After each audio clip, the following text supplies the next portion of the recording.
Hola, mi nombre es Arrayán Zárate de Sinestesia Mística o del canal Sinestésicos Místicos. El día de hoy les vengo a hablar sobre un tema muy especial, un tema que me encanta muchísimo, que es el psiquismo. Y el psiquismo lo voy a tratar hoy como la continuación o segundo video de los que he prometido, de los que prometí en el primer video del psiquismo y ramas del psiquismo. Como serie psiquismo parte número 1, esta será la parte número 2. Ahora, temas para hablar el día de hoy. El miedo y el psiquismo son compatibles. El sexo y el psiquismo. El amor y el psiquismo. El odio, ira, tristeza, etcétera, y el psiquismo. La música y el psiquismo. A ver, continuemos. Yo ya les había explicado antes qué es el psiquismo y pues creo que de una manera un poco tanto robótica. Ya cogí más confianza al ver que tengo unas cuantas vistas, entonces y ya tengo unos poquitos suscriptores, no sé si son 3 o 4, pero ya tengo más confianza y tengo confianza en que iremos creciendo como canal. Entonces, ¿el miedo y el psiquismo son compatibles? Si tomamos en cuenta que el miedo es solo una reacción en donde la amígdala cerebral toma control sobre el sistema racional del cerebro humano, se podría llegar a pensar que el miedo bloquea no solo la parte racional y toma control de la parte sensorial, sino se podría llegar a la conclusión de que también bloquea en teoría el psiquismo. ¿Pero es esto último cierto? ¿Puede el miedo bloquear un mecanismo como la glándula pineal? ¿O puede ser que al ser o estar cerca del tálamo y el hipotálamo cerebral, hablando de la glándula pineal, con miedo se active aún más el psiquismo? Bueno, vamos a analizarlo. Bueno, la primera pregunta se negaría en sí misma si tomamos de base teoría de la segunda pregunta. Y esto en teoría sería posible si tomamos en cuenta lo explicado más atrás sobre la glándula pineal y los cristales de calcita en su interior. O sea, la primera pregunta, que sería, ¿es esto último cierto sobre que si el miedo y el psiquismo son compatibles, el miedo y el psiquismo... No, espérate, un segundo. Me estoy perdiendo. Perdón que estoy... perdón, como tengo más confianza les voy a contar. Tengo un guión aquí que estoy leyendo en mi pantalla del computador porque es un guión que yo mismo escribí sobre esta serie sobre psiquismo y pues estoy leyendo y voy a ir analizando porque creo que el video anterior fue muy robótico. Entonces voy a hacerlo un poquitico más ameno en esta segunda entrega. Y de pronto haga mucho más adelante en el canal un remake de todo esto. Pero como así hablando más chévere, más genial. Pero por ahora vámonos a lo académico. Entonces, bueno. El miedo bloquea la parte racional y puede llegar a bloquear el psiquismo. ¿Eso es tu último cierto?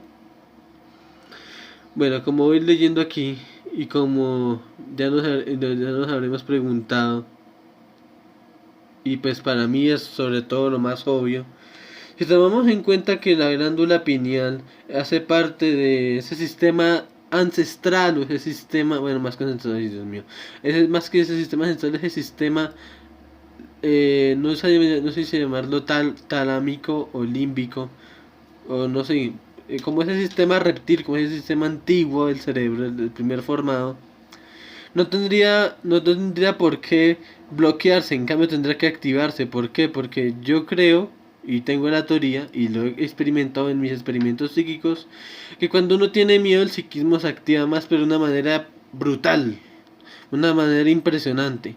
¿Por qué? Porque resulta que como la glándula pineal, que es el centro del psiquismo, y con sus cristales de calcita y cuarzo que se producen naturalmente dentro de la glándula pineal, vibran con la vibración exterior e interior y con las emociones.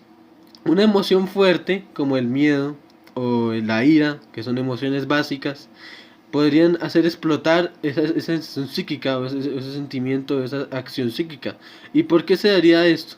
Pues yo creo que básicamente es porque el sistema que es antiguito está conectado tanto tálamo como sistema reptil o cerebro reptil, lo que llaman por ahí comúnmente cerebro reptil, que lo que ya no se llama así. glándula pineal, hipotálamo y toda esa zona, no sé si la pituitaria también hará parte de eso, ¿no? Pero por lo menos toda esa zona reptil, incluyendo la glándula pineal y el tálamo y el cerebro reptil, está conectado, está todo conectado porque es un mismo cerebro, el cerebro antiguo, el cerebro más primitivo, esa es la palabra, primitivo. Pero tomando en cuenta eso, ¿será que se bloquea con el miedo? Yo creo que no. ¿Por qué? Pues resulta que tengo la teoría y como lo vuelvo a reiterar, lo he experimentado. Una sensación de miedo, una sensación de pavor, temor, genera más psiquismo porque si se activa el cerebro reptil al momento de tener miedo o una sensación muy fuerte de terror y la amígdala congestiona la parte racional del cerebro. ¿Por qué no es fácil pensar también que el cerebro se activa la glándula pineal?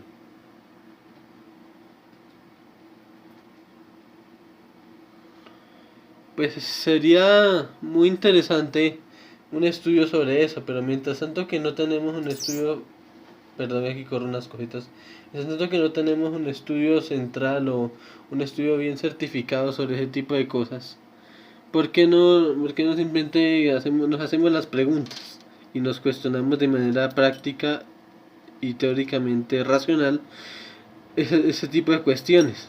Sigo leyendo.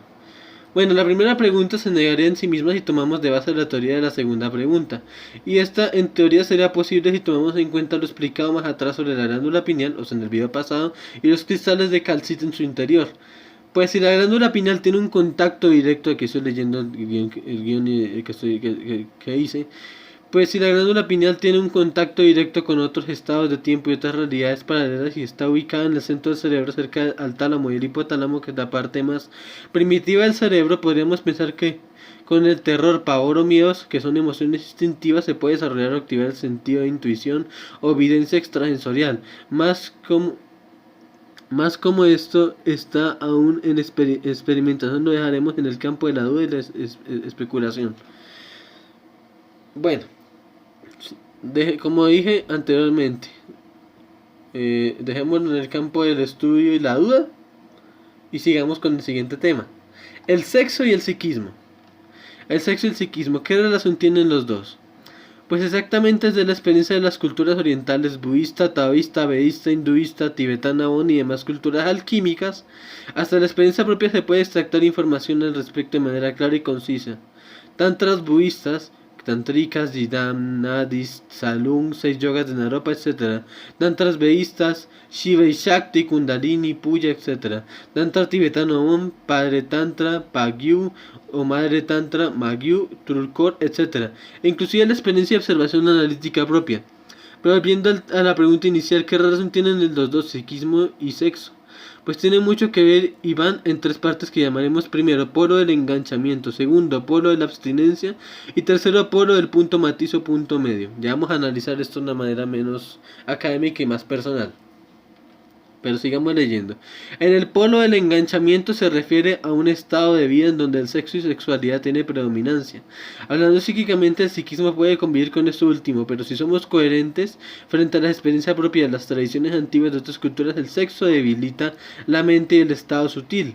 ¿Por qué? Pues porque la energía sutil se enfoca en fortalecer al cuerpo en todo momento, no en fortalecerse a sí misma, así que cuando por ejemplo sucede el orgasmo masculino, se gasta potenciales recursos en regenerar y volver a producir lo gastado o el esperma. Y en el caso del orgasmo femenino la energía no se gasta mucho, así que en realidad no pasa casi nada de manera sutil, además del entrelazamiento áurico y demás. Además el aura o sutilidad e intelecto femenino se nutre con los actos sexuales de manera sutil e intelectualmente. En el segundo caso, por lo de la abstinencia, sucede lo contrario, empezando por algo sencillo. Aquí la actividad sexual es nula, y en este caso, con la sexualidad nula, lo femenino requiere actividad sexual para reciclar su propia energía y transmutarla. En cambio, lo masculino se nutre al no realizar actos sexuales de cualquier índole, concentrando su energía y esfuerzos sutiles y físicos en actividades varias. En el tercer caso, o punto matiz o punto medio, es cuando sucede el acto sexual sin orgasmo de parte masculina y sucede el orgasmo de parte femenina. En ese caso se practica sexo consciente, en donde el masculino no llega al orgasmo pero sí mantiene la relación sexual, y el femenino mantiene la relación sexual y llega al orgasmo, lo que llaman el hinduismo, Maituna. Ahora, no importa el tema de sexualidad, pues es decisión propia practicar sexo o no. Nadie te obliga a practicar sexo consciente o no. Hago aclaración si hay parejas del mismo sexo u otros, bisexual, homosexual o lésbico, sin excluir los demás. Interesadas o no en estos temas es sumamente personal y no da para estigmatizaciones, pues si tomamos en cuenta que el hombre le da sueño después del orgasmo y la mujer no, es notable a simple vista que es nutritivo y que no para el intelecto y la conciencia femenina o masculina. El punto medio sería el orgasmo femenino y el coito sin orgasmo masculino en el caso personal de querer desarrollar el psiquismo. Si no, entonces simplemente no es aplicable pues tus propósitos personales varían naturalmente de los demás. Asimismo, aclaro que esto se debe explorar de manera personal. La sexualidad del placer se debe explorar de manera personal, consciente y sin prejuicios. Tomemos hasta ahí. Hablamos, por ejemplo, primero del punto matiz, ¿cierto? El punto matiz no. Hablamos primero de lo que llamaríamos el punto del enganchamiento, del polo del enganchamiento. Significa que se llega al orgasmo en ambas partes, masculino y femenino, o en su efecto masculino, femenino, pero se llega al orgasmo en ambas partes. Eso podría llamarse el punto del enganchamiento o el sexo nada consciente. ¿Por qué? Porque en el caso de masculino y femenino, a ver, no vamos a entrar en polémicas, pero en el caso de masculino y femenino, un hombre y una mujer, sucede que el masculino queda gastado, o sea, queda dentro de la filosofía tántrica y alquímica, gasta su energía para darles energía a la mujer para realizar la procreación, básicamente. Pero ¿qué sucede? Ese no sería un sexo consciente para el hombre. En cambio, el segundo es el polo de la abstinencia, en donde el hombre no llega al orgasmo, pero la mujer sí llega. No, en donde ninguno llega, perdón, me estoy confundiendo, ya me trastoqué aquí yo solo.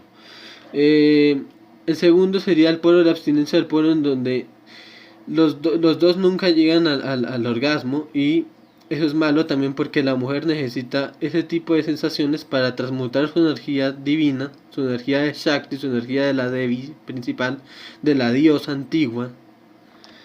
Necesita eso para poder transmutar su propia energía.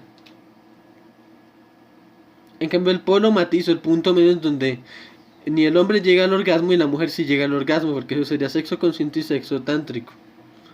Pero si hablamos de personas de mismo sexo, por ejemplo, hombre con hombre o mujer con mujer, masculino con masculino, femenino con femenino, llamémoslo así,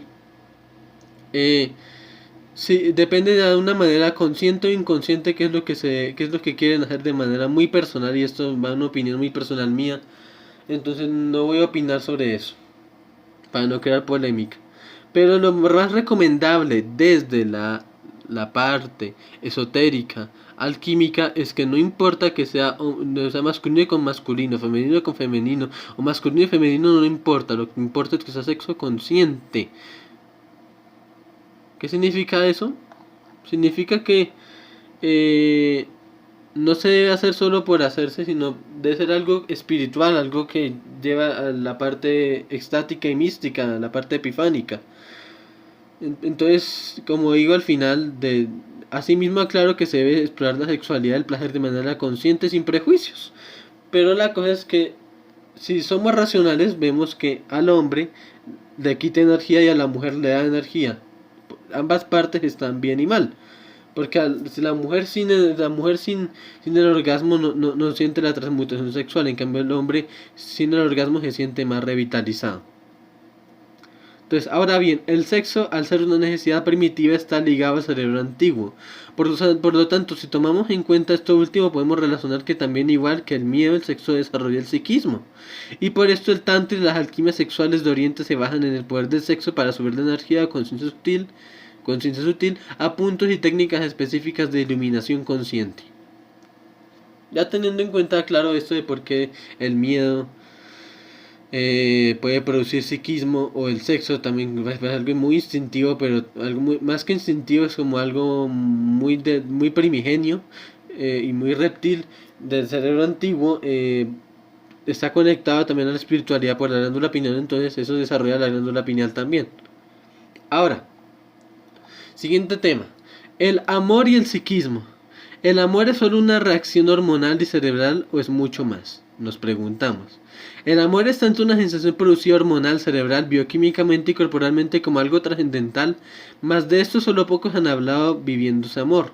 Si tomamos de ejemplo las acciones de los maestros, avatares, encarnaciones pasadas de la divinidad, ellos vivían en amor y en sufrimiento como uno solo. ¿En qué sentido? El amor es ni más ni menos que la capacidad de crear lazos estrechos con otro ser de manera directa o figurativa. Además de eso, el amor es también una forma de empatía, vivir en los zapatos de los demás, pero también puede ser definible como el sentir el sufrimiento y ayudar a salir de ese sufrimiento de manera desinteresada e incondicional. Ojo, de manera desinteresada e incondicional.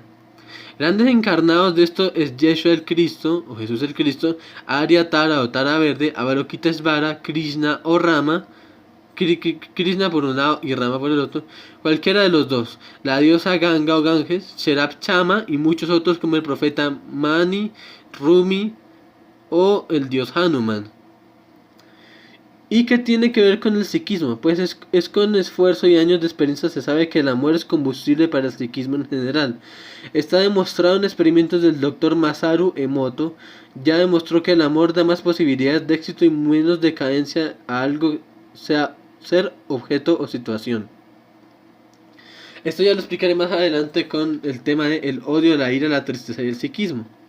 Pasemos de una vez a eso, pero antes iba a decir el amor, iba a dar un comentario. El amor genuino, el amor incondicional es básicamente ese motor o ese combustible para el psiquismo. ¿Por qué? Porque resulta que si uno tiene amor, uno sabe que con su psiquismo uno puede influenciar en otras cosas y otras personas, entonces uno no va a hacer daño con esa influencia a otros seres. Entonces simple acto de amor usando el psiquismo es no utilizar el psiquismo para actos destructivos y por ende no crear karma tanto para esa persona como especialmente para uno mismo. Karma es simplemente acción-reacción, entonces X. Siguiente tema. El odio, la ira, la tristeza y el psiquismo. El odio, ¿qué es el odio? Es querer o desear lo peor hacia un ser o una situación propia o ajena. La ira, ¿qué es la ira? Es la sensación o emoción de desagrado mezclada con un poco de odio hacia otro ser o situación. La tristeza, ¿qué es la tristeza?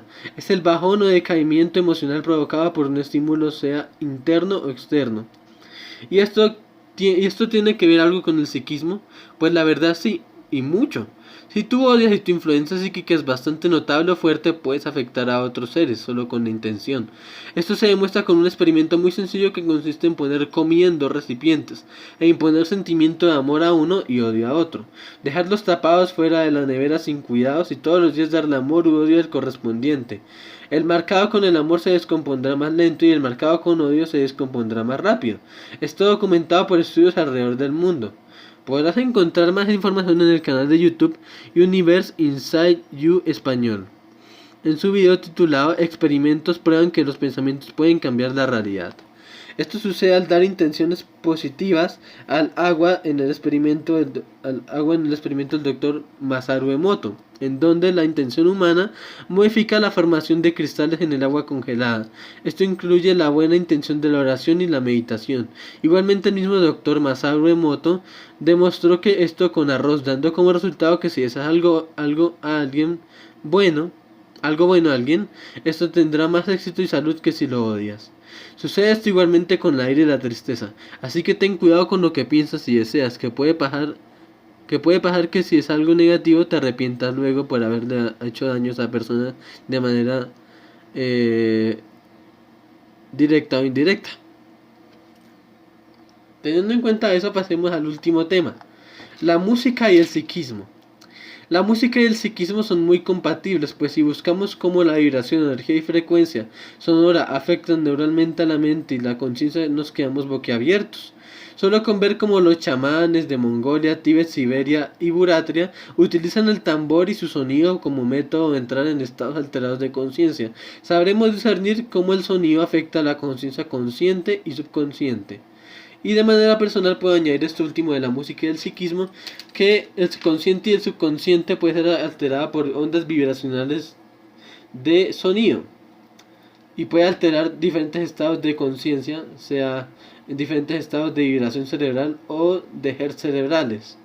Entonces, bueno, ondas cerebrales en sí. Entonces, yo creo que aquí vamos a terminar el día de hoy. Me gustó más el día de hoy porque la vez anterior estuve como más robótico y más estresado.